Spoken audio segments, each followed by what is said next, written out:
विद्यार्थी मित्रों नमस्कार। आज हम बात करेंगे संयुक्त सूक्ष्मदर्शी की आवर्धन क्षमता का व्यंजक प्रूव करने जाएंगे, यानी magnifying power of compound microscope की जो आवर्धन क्षमता है उसका सूत्र निकालने जाएंगे।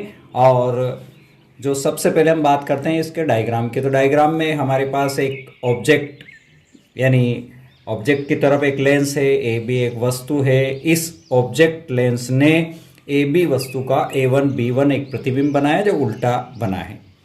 इसके सामने हमने एक नेत्रिका लेंस रखा है E, ये वाला। इसकी पोजीशन ऐसी है कि इसमें जो फोकस है इसका FE वो बाहर की तरफ, यानी वस्तु हमारी इसके लिए वस्तु A1 B1 जो है वो अंदर की तरफ आ गई, यानी E और FE के बीच आ गई। तो ऐसी स्थिति में प्रतिबिंब मेरा सीधा, बड़ा और काल्पनिक बनता है। तो ये बड़ा प्रतिबिंब इस ऑब्जेक्ट का हमको संयुक्त सूक्ष्मदर्शी द्वारा दिखाई देता है। ये पोजीशन हमारे प्रतिबिंब जब स्पर्श दृष्टि की न्यूनतम दूरी पर हो। सेकंड स्थिति की हम यदि बात करें तो सेम, यहाँ तक तो सेम है, लेकिन हमने इसकी पोजीशन ऐसी सेट कर दी कि FE के स्थान पर ही इस AB का प्रतिबिंब A1 B1 बनता है, अर्थात इसके लिए फोकस पर बनता है। जब किसी वस्तु का किसी लेंस के लिए वस्तु अगर फोकस पर हो तो प्रतिबिंब अनंत पर बनता है। तो ये अनंत पर हमारा प्रतिबिंब बन रहा है, काल्पनिक और बहुत बड़ा बन रहा है। आइए इसका व्यंजक की ओर चलते हैं कि इसका व्यंजक क्या है और कैसे उसको हम सॉल्व करेंगे।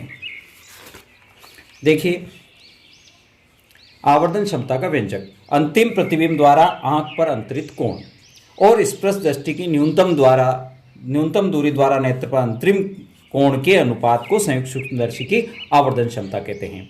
अर्थात m is equal to beta upon alpha. ये आपका अल्फा है और ये यहाँ बीटा है, तो बीटा अपॉन अल्फा अंतिम और वस्तु दोनों का हो गया। यहाँ पर हमने ले लिया m बराबर बीटा अपॉन अल्फा। यदि अल्फा बीटा के मान बहुत छोटे हो, अत्यल्प हो, तो हम ऐसा लिख सकते हैं m is equal to 10 beta upon 10 alpha. ये हमारी इक्वेशन नंबर 1 हो गई। अब जो चित्र है हमारा, ये वाला चित्र, इसको जहाँ अल्फा है इसको देखेंगे और बीटा है वहाँ से देखेंगे। तो ये अल्फा वाले को मैंने अलग से निकाल के भी रख दिया आपके लिए। इस चीज़ से स्पष्ट है कि AB स्पर्श दृष्टि की न्यूनतम दूरी पर है। ये स्पर्श दृष्टि की न्यूनतम दूरी पर, इसको हमने D माना, इसको हमने यहाँ पर D कहा है। तो 10 अल्फा हो गया AB अपॉन D, लंब और ये आधार, ये परपेंडिकुलर था और ये इसका बेस था, तो AB अपॉन D हो गया। इसी प्रकार 10 बीटा, यहाँ से जब हम इसको देखेंगे तो 10 बीटा की पोजीशन बनेगी हमारी A1 B1 अपॉन ये वाला EB1, ये हमारा बना। चूंकि अल्फा बीटा के मान समीकरण 1 में रख दें, हमने दोनों मान निकाल लिए हैं, तो ये दोनों मान उठाकर कहाँ रख दें, हम समीकरण 1 में रख दें। तो समीकरण 1 में है 10 बीटा, तो A1 B1 अपॉन EB1 और बटे में आ जाएगा आपका ये वाला AB अपॉन D। बटे के बटे में था तो क्रॉस गुणा किया, A1 B1 अपॉन EB1 ऐसा कैसे, और ये नीचे वाला उल्टा होकर D अपॉन AB के रूप में यहाँ पर आ गया। यहाँ पर हमने इसको रीशफल किया, सिर्फ AB को यहाँ ले लिया और EB1 को यहाँ ले लिया। ये इक्वेशन नंबर हो गई आपकी 2। अब देखते हैं चित्र में दो त्रिभुज हमारे समरूप हैं, A1 OB1 और AOB, जिसको मैंने यहाँ अलग से दिखाया भी है आपके लिए। ये वाला कौन कौन से नाम है देखो आप फिर से, AOB ये वाला त्रिभुज और ये वाला A1 B1 O, इसको मैंने यहाँ पर भी आपके लिए अलग से दिखा दिया है और चित्र में भी इसको हाईलाइट करके मैंने दिखा रखा है। जब समरूप त्रिभुज होते हैं तो भुजाओं का अनुपात समान होता है। तो यहाँ पर हमने लिखा A1 B1 ये वाला इस त्रिभुज का लंब बटे इस त्रिभुज का लंब इज इक्वल टू इसका आधार OB1 और इसका आधार। समीकरण 2 में हमारे पास देखिए A1 B1 अपॉन AB ये वाला जो पोर्शन था, इस पोर्शन की जगह पर ये लिखा जा सकता है। तो क्या हो गया, OB1 ये पुट हो गया यहाँ पर बटे OB into D upon EB1, ऐसा कैसे, इक्वेशन नंबर हो गई हमारी 3। अब देखिए सारी जो वैल्यू हमारी थी उनको चिन्ह परिपाटी के अनुसार देखना है। OB1 ये हमारी क्या है, प्रतिबिंब की दूरी V0 या VO, OB वस्तु की दूरी -UO या U0, D स्पर्श दृष्टि की न्यूनतम दूरी है, इस तरफ है -D, EB1 यानी इसके लिए वस्तु है ये, तो -UE। समीकरण 3 में ये सारे मान रख देंगे हम, तो क्या हो जाएगा, समीकरण 3 क्या था हमारा, फिर से लिखा मैंने, OB1 upon OB into D upon EB1। OB1 यहाँ से मान रखा V0, नीचे क्या है OB minus U0 into minus D upon minus U। ये दो माइनस तो कट गए, एक माइनस बचा हमारे पास, V0 upon U0 into D upon UE। ये समीकरण नंबर हो गई हमारी 4। सॉरी। अब बात करते हैं, यहां तक तो प्रश्न चलेगा। अब परीक्षा में दो तरह से पूछा जा सकता है कि प्रतिबिंब स्पष्ट दृष्टि की न्यूनतम दूरी पर बने तो क्या होगा और अनंत पर बने तो क्या होगा। जब अंतिम प्रतिबिंब स्पष्ट दृष्टि की न्यूनतम दूरी पर बने, यानी ये वाला जो चित्र है हमारा, इसकी बात कर रहे हैं, ऐसी स्थिति में नेत्रिका का सूत्र है 1/f = 1/v - 1/u से क्या करेंगे, चिन्ह परिपाटी के अनुसार क्या रखेंगे, 1/f f हो गया, v माइनस डी हो गया, u माइनस यू हो गया, ये माइनस माइनस प्लस, बाकी तो कोई चेंज नहीं है।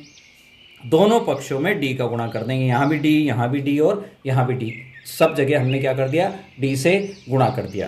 तो d अपॉन एफ बराबर d upon minus D plus d upon you. d से d कट गया तो हमारे पास बचा d अपॉन एफ ये वाला बराबर -1 प्लस d अपॉन यू। इसको क्या किया हमने, ये वाला पोर्शन को हमने यहीं रहने दिया और इस -1 को इधर भेज दिया। तो d अपॉन यू बराबर 1 प्लस d अपॉन एफ। यह मान 4 में रखने पर, 4 क्या है हमारा, d अपॉन यू जो है ये वाला पोर्शन, ये इस जगह ले जाके हमको रखना है किसको, 1 प्लस d अपॉन एफ। तो m क्या हो जाएगा, -v0 upon u0 into 1 plus d upon F. ये समीकरण नंबर 5। यहाँ पर ये माइनस साइन ये बताता है कि अंतिम प्रतिबिंब वस्तु के सापेक्ष उल्टा बनता है।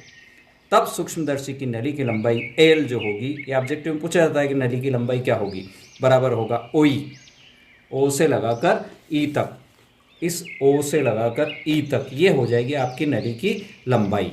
तो ये नली की लंबाई कितनी होगी, OB1 OB1 और यहाँ से यहाँ तक ये EB1, ये हो जाएगा V0 प्लस UE या VO प्लस UE। ये हमारा फर्स्ट पोर्शन का मान आया है। सेकंड कंडीशन है, जब अंतिम प्रतिबिंब अनंत पर बने। तो अंतिम प्रतिबिंब अनंत पे बनने की हमारी स्थिति क्या है कि अनंत पे कब बनता है प्रतिबिंब, जब वस्तु किसी लेंस के सामने फोकस पर हो। तो इसका फोकस क्या है, एफ ही। ये वाला जो प्रतिबिंब है हमारा, जो इसने बनाया है, ये इसके फोकस पर बनेगा। तो एफ ही वाला मान हमको रखना है। ये देखिए यू ई बराबर हो गया आपका एफ ही। यू ई का मान कितना हो गया, एफ ही। समीकरण 4 में मान रख दो। समीकरण 4 हमारा क्या था, m बराबर minus u0 v0 upon u0 into D upon F ही। ये आ गई आपकी समीकरण नंबर 6। इस स्थिति में सूक्ष्मदर्शी की नली की जो लंबाई होगी l बराबर vo प्लस एफ ही के बराबर होगी। यानी दोनों स्थितियों में आपको देखना है कि नली की लंबाई कितनी होना चाहिए, कितनी होगी, वो दोनों स्थितियों में आपको बताना है। समीकरण 5 और 6 से स्पष्ट है हमारे सामने कि m का मान अधिकतम कब हो, यानी हम चाहते हैं कि हमारा सूक्ष्मदर्शी, संयुक्त सूक्ष्मदर्शी अधिक आवर्धित प्रतिबिंब बनाए। तो उसके लिए कंडीशन क्या है, 5 और 6 को यदि हम देखते हैं तो एक तो है u0 का मान, यानी uo का मान कम होना चाहिए, यानी अभिदर्शक लेंस का जो सामने वस्तु जो रखी है, अर्थात अभिदर्शक की फोकस दूरी fo का मान कम होना चाहिए। फिर v0 का कम होना चाहिए, अर्थात नली की लंबाई अधिक होना चाहिए। और एफ का मान कम होना चाहिए, अर्थात नेत्रिका की फोकस दूरी भी कम होना चाहिए। एफ ग्रेटर देन f0, नेत्रिका और अभिदर्शक की फोकस दूरियों में अंतर कम होना चाहिए। तो ये सारी कंडीशंस के साथ हम कह सकते हैं कि हमें जो संयुक्त सूक्ष्मदर्शी की आवर्धन क्षमता का अधिकतम मान ऐसे प्राप्त होगा। वीडियो अंत तक देखा उसके लिए बहुत बहुत धन्यवाद।